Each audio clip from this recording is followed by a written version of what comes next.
Wara Sri Kandi, kula wonten dawuh ingkang pangandika. Raden, wis mantep tenan nggon munampa piwulangipun Kakang Wong Ayu. Obat. Lair trembus ing batos, Raden.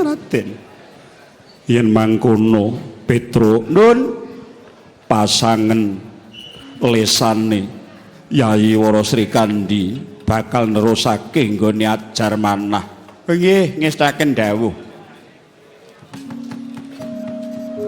Mentang Gandewa Debya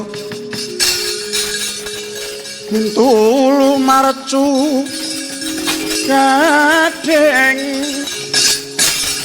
karyanyo kumune Kang Trisula bangga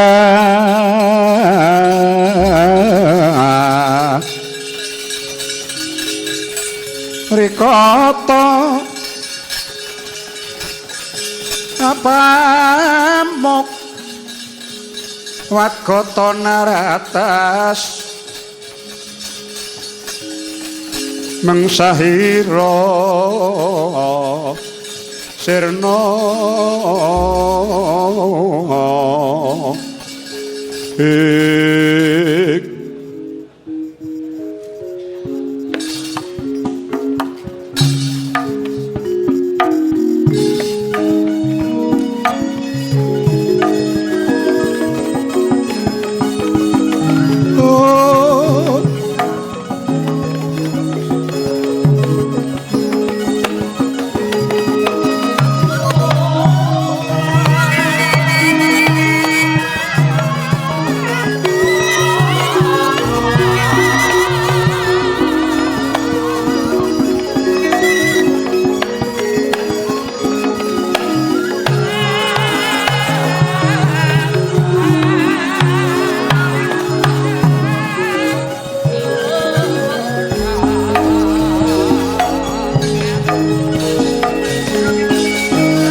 Petro Nun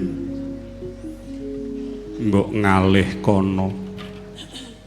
alah teng mriki mawon. Petro ini kaya sawiji ya. Ngriki mawon. Wara Sri Kandi wonten dawuh pangandika Raden, aja nyebut Raden to. Lah kados pundi? Nyebut to Kakang Mas ngono. Ampun ngaturi Raden ngaten ditambahi Pak.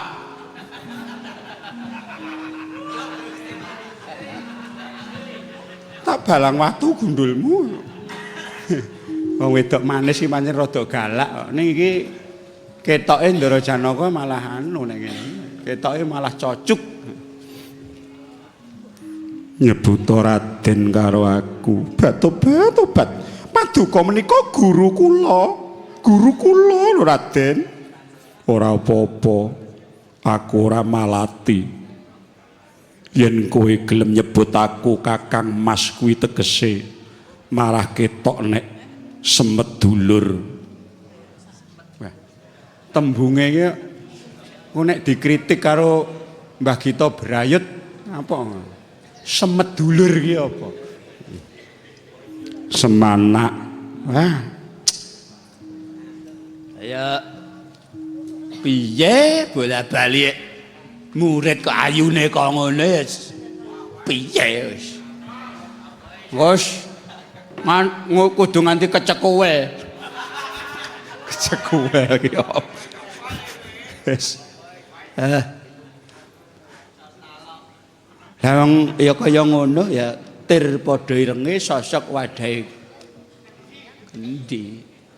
Lah apa to Gong? Lah ya sir padha senenge cocok rasane ngati. Tobat. Kenging menapa Paduka? Kanjeng Pangeran Arjuna paring pangendika ingkang mekaten dhateng kula. Yai Sri Kandi. Kowe kudu bisa gawe lega. Ora susah dadak semaya yen kowe arep ngaturi marang aku. Nggonmu gegulang kaprajuritan menyang pun Kakang sakjroning 3 sasi iki.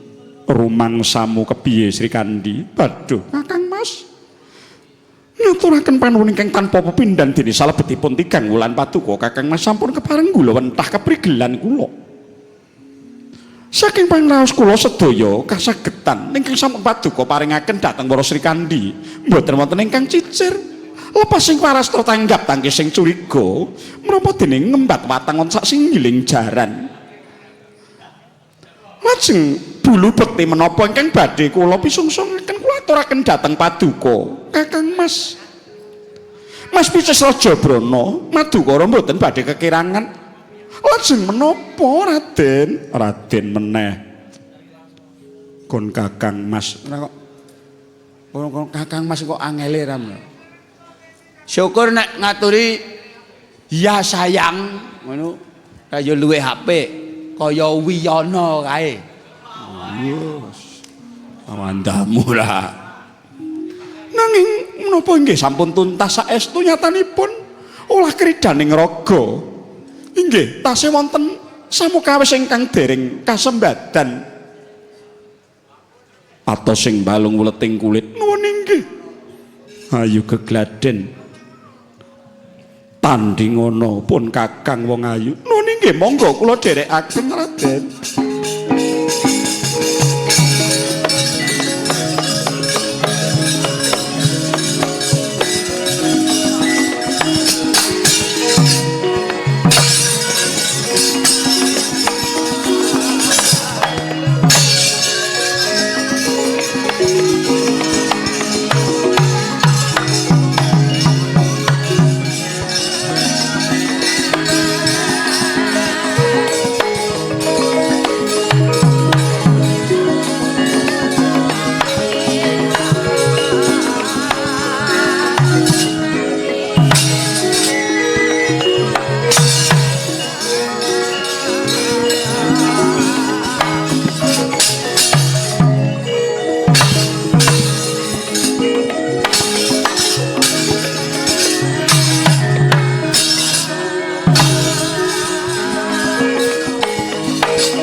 Kandi Sri Kandi ayu tenan pinter ngolah walastra tanpa cicir ngolah jemparing bisa ngestu padha nyembah pepadanipun Kakang Wong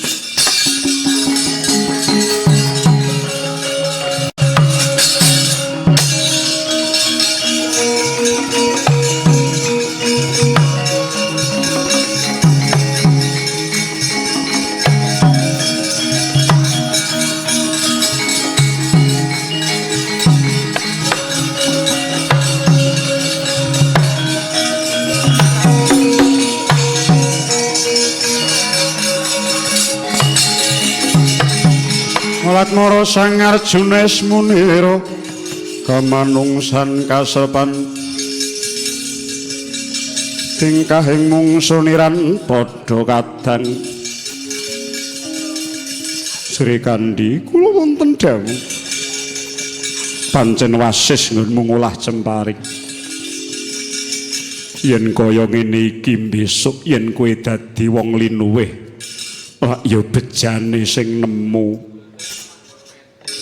Batobat batu kok menika ngendika menapa sing mulang aku sing kangelan Janaka besok nek kowe wis dadi wong bejane sing nemu ngendika apa lho ngendika apa bejane sing nemu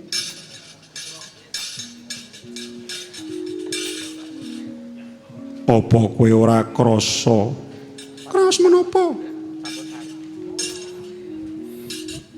coba pikiran coba gagasan nggonku mulang guna kasantikan kaprawiran nganti tak tumplak tak sok kabeh menyang para Sri Kandi nang yen tinemune besok kowe dadi prajurit linuwih mongko banjur kowe ditemu wong liya Janaka kumanan apa Batobat kula menika namung maligi netepi darmaning gesang kula supados simbenjang kasagetan kula saged kula udhakaken kangge misungsung dhateng nusa bangsa njunjung darajating tiyang sepuh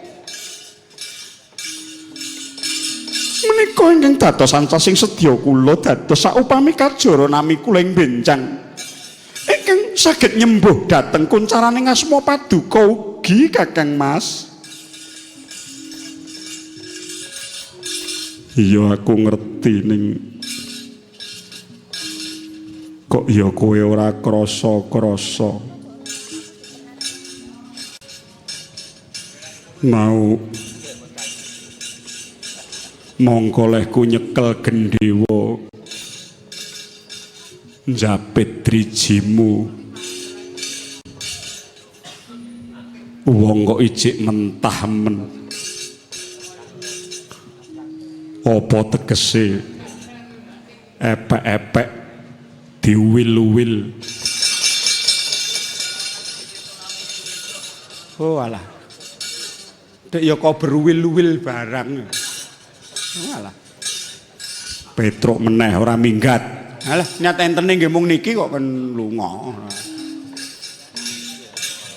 samangke kula trima menggalih piyambak menawi wonten wanita ingkang bur manuk ninggalaken negarinipun lajeng suwita wonten mriki persasat sarah munggo ing lautan menika lajeng kados pundi panampining raos Paduka namung sanget panyuwun kula sampun ngantos ngregoni kabagyan Paduka kalian Kakang Mbok Ayuwara Sembadra tetep Paduka mangke kamulyan lho Kakang Mas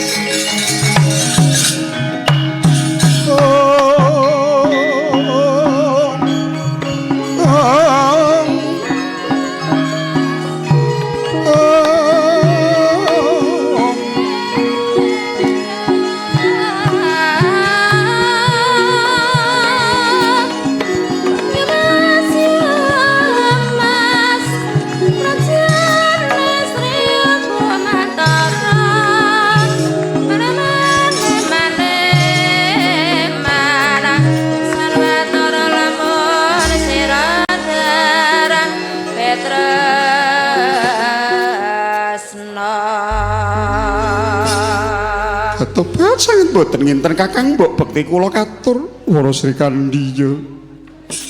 Adikku diadikku wong ayu adikku wong manis kang tak tresnani Sri Kandi. Kula nuwun sewu semonten wigati Kakang mbok. Iya Sri Kandi. Kowe ngerti wigatine aku teko kene. Nuwun inggih. Istanipun malih-malih menapa kula nuruti krenteke ngraos kepengin sinung kaprigelan olah jemparing dhateng Kakang Mas Purmadi. Iya. Ning nek kowe wis prigel arep mbok nggo apa? Badhe kula nggih tumeten maksora harjaning praja Pancala. Sri Kandi. Gegayuanmu kuwi apik. Ning kowe ngerti ya. Kowe nuruti benermu dhewe.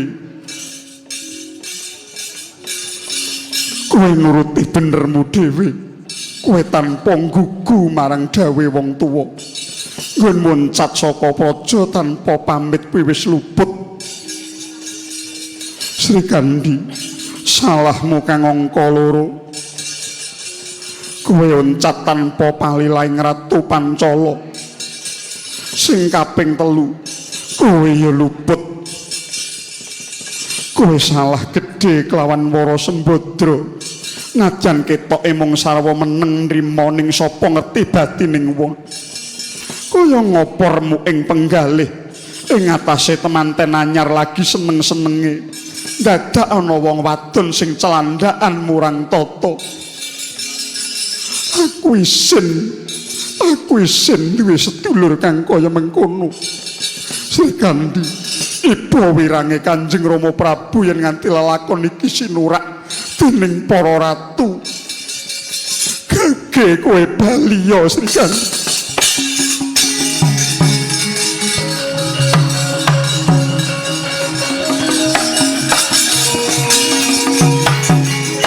Menapa to mirah ingsun prihatin waspagung micil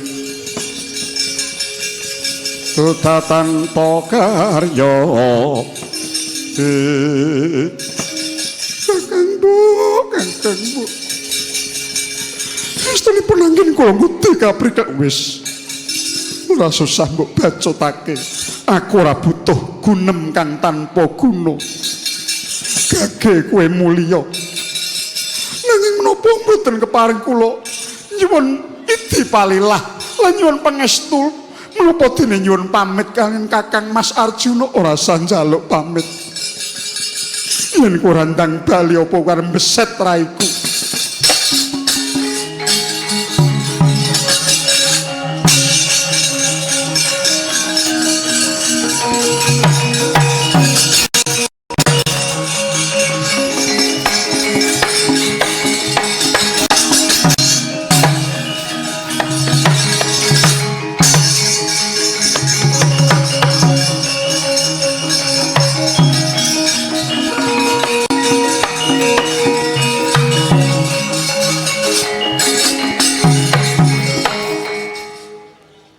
Nyandi mantuk sing akon mulih kula piyambak kok ora pamit aku ras kula mboten nangsal pamit kaya ngono kuwi murid sing wis nampa piwulanging guru ngeblas tanpa nganggo hitungan. Tobat nyuwun pangapunten ingkang agung paduka Kakang Mas Prisa piyambak rawuhipun Kakang Mbok Ratu Drupadi dados menapa lelampahan kula Kakang Mas nggonku paring kawruh marang kowe durung rampung apa ana wong pamulangan dipunggel lajeng kula kedah matur kados pundi to Kakang Mas purna mboten purna kula kedah wangsul dhateng Pancala Kakang. Terus aku arep mulang sapa? Mangke nggih wonten Pramestri remaja putri sanes ingkang kepengin sinau babagan keprigelan dhateng paduka Kakang Mas. Gak eneng. Arang banget wong wadon sing kaya kowe. Wis ayu isih perawan tur gelem ngudi kawruh. Tobat, mangke tartamtu wonten gantosipun Sri Kandi. Ora eneng. Wonten ora eneng. Dikandani reneng kok. Panjenengan nika lho. Wong arep pamit bali kok ya ora entuk. Nek karepmu dhewe aku entuk ning nek kowe dipeksa dening liyan aku ora entuk. Tobat. Sepisan malih kula ngaturaken genging panuwun lho Kakang Mas. Sri Kandi.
Kae mau ngopo, Tru? Lah kenapa? Moro-moro kundur saka taman kok mak semperat bablas nglirik wae ora. Alah. Genah nek masalah iki. Wah, masalah iki. Lah masalahe. Masalahe. Kula niku nggih mboten eruh, mara-mara ku njut. Ya gene. Sri Kandi ana ngendi? Lho, kondur bali piye? Teng Pancala. Nek kula nuwun sewu dingendikani kalian Gusti Wara Drupadi ingkang isinipun Ndara Sri Kandi kedah kondur dhateng Pancala. Ora wurunga perkara.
Pangeran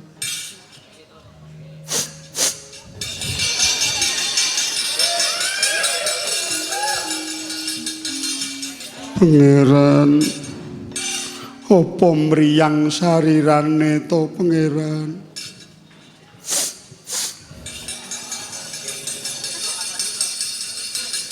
Pedro. Apa kowe arep mudar?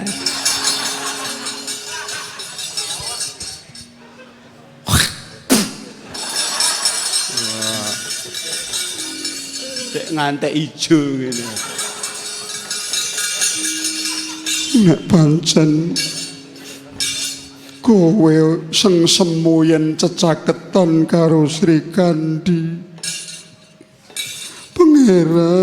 Pangeran kowe gelo rasamu Sri Kandi mulih nyang Pancala. Pancene aku malah seneng nek Sri Kandi gelem mapan ning kene. Ning ya kene kok malah dikon bali. Yen Sri Kandi ana kene Madukara ketok sigrak sumringah. Pola tamu ya sinungging esem. Kasatriyan dadi reja. Bareng Sri Kandi bali ora urung. Kanjeng Paran mung jeketrut. Piye to pangeran? Mbok ya wis kono nek pancen sengseming atimu.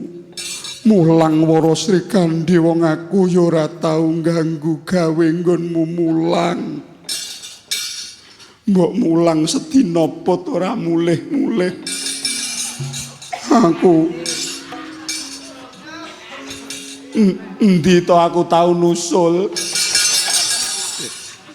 Omongane iki dadak endi to?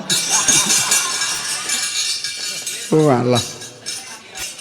Mancen tuwuh tresnamu menyang Sri Kandi. Aja tanggung-tanggung. Dadanono perkara iki. Cara camrane wong nyabrang Bengawan wis kebacut ngrubyuk ning tengah. Mbacut ya teles bali ya kebes.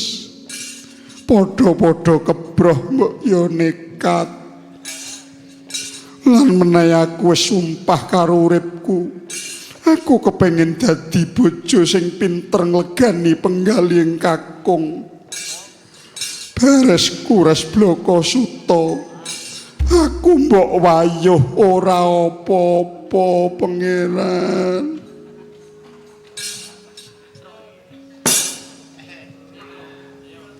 Asar. Tak kebruk kowe. Mbak Ayumu ya ngono kuwi ya, Kang. Wah, upama ngono kuwi ya.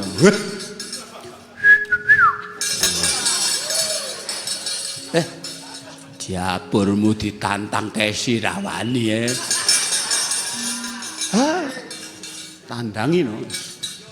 Wis kedanan 50.000 kok ora berat. Tenan pangeran, aku ora lelamisan. Seksenono bumi langit waton panjenengan bisa momong lan mernata katresnaning bojo. Aku mbok wayuh pira manut klebu wara Sri Kandi yen pancen panjenengan tresna. Gendang dilamar wae mengko nek kedisian sabar kowe gelo.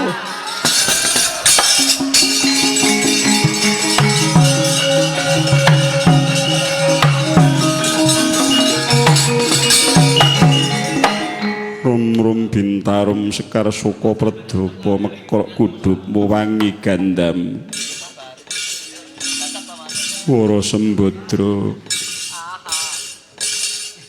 Aja kleru penampa durung tutuk nggonku mulang Sri Kandi. Nanging Sri Kandi wis ora susah kakean pengendika wong aku wis eruh dhewe. Apa eneng wong mulang kok karo sikep-sikepan.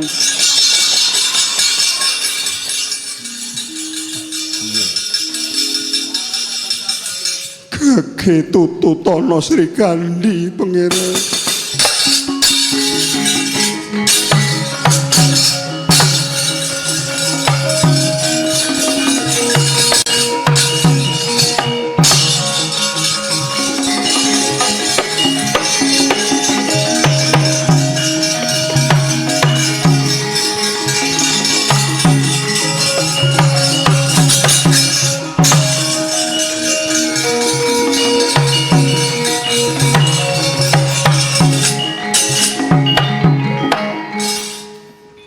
apa to mira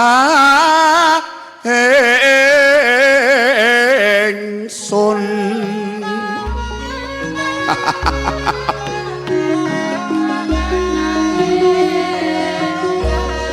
teka mlingos datanang ling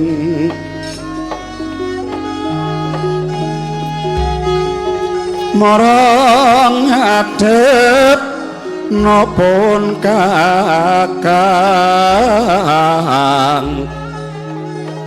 kang bos lami nandang pranti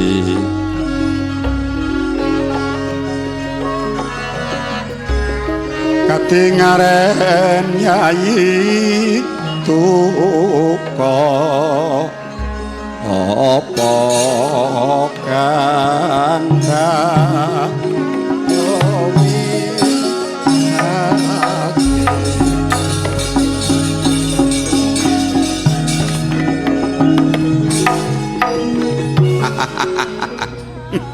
Skandi iki sing tak impi-impi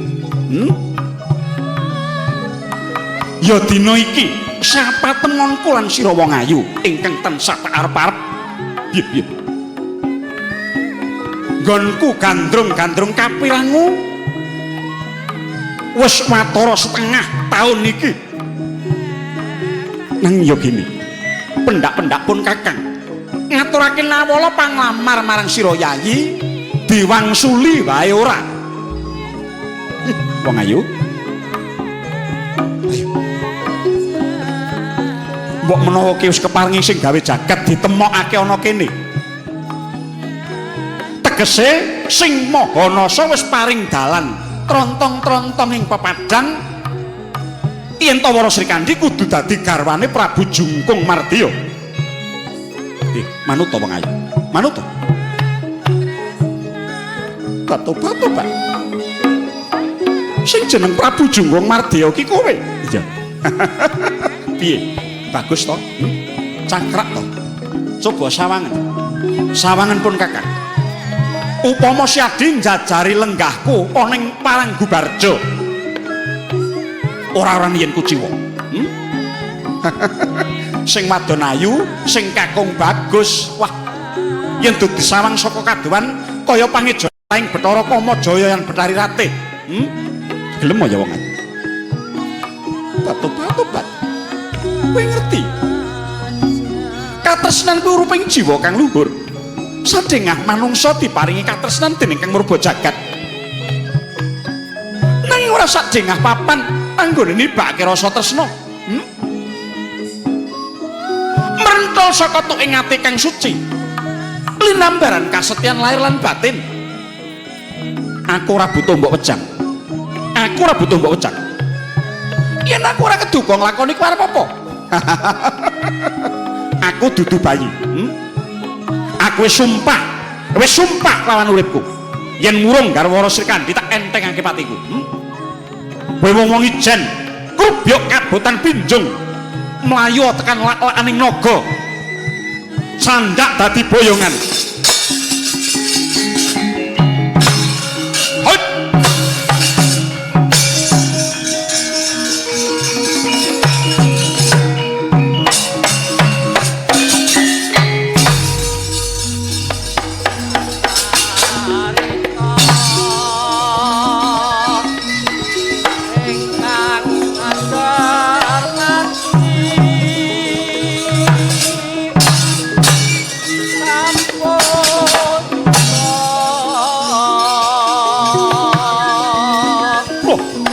kena diemang para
lancang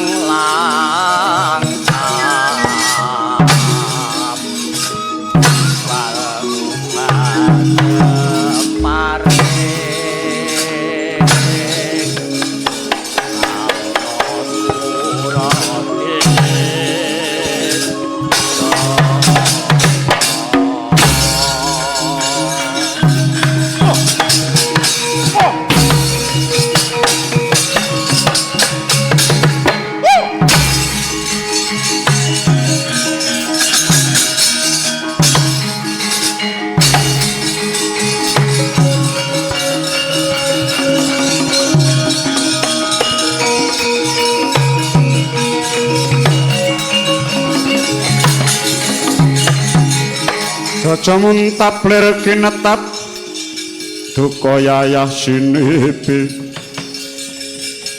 Jojo bang mawingo-wingo parat ora tata. Wah, wong wedok ayu ning tangane kok kaya wesi parat. Nempiling sirah nganti ambyar kunang-kunangku. Sri Kandi, ana parat. Wong wedok lanang apa abamu Jungkung Mardiya? Aku tega karo kowe. Lepasno panahmu. Yen nanti bisa merjaya Wara Sri Kandi lho, wong aku mah guru kowe. Wah, ketandangan parat.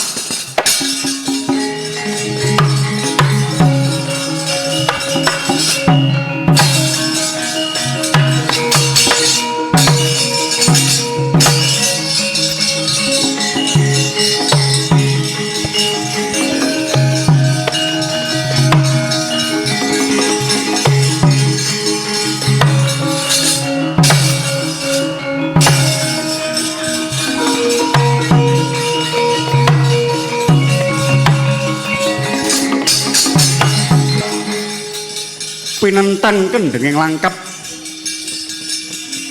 pusakaning Dewi Wara Sri Kandi jatining wis senenggih dadaning Prabu Jungkung Mardiya lumarat kaya kilat tembus jajal alikat gumebruk bantol ajur dadi awu